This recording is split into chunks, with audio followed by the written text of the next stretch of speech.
Hey everybody, if you want to read or see the WhatsApp messages deleted by the sender, in today's video we are going to guide you through the method for that. So let's just dive right in and get started. So for recent messages, you can look out for your notification history directly. You need to access up your settings application for that and basically scroll and find the option for notifications and tap on it.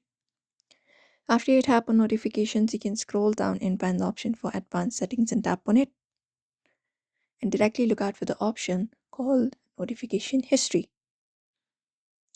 Now, once you find notification history, what you need to do is you need to scroll down and find the option for WhatsApp. So if you find WhatsApp here, you can drop it down and there you should be able to find the recent messages that was deleted by the sender. You can just go over and turn on this option right here. That should probably do it.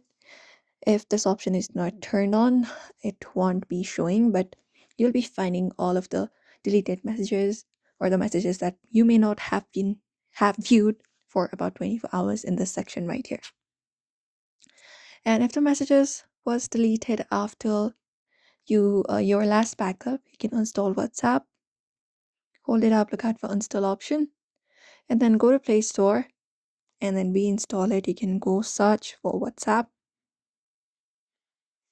find WhatsApp here. And once you find WhatsApp, you can reinstall it and back it up. During the setup, you will be finding restore option to get messages from your Google Drive backup. And you can just head over to the main chat page and read or see the WhatsApp messages deleted by the sender.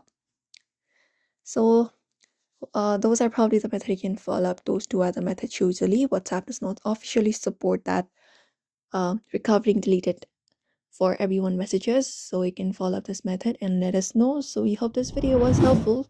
Give it a thumbs up and subscribe for more tips and tutorials.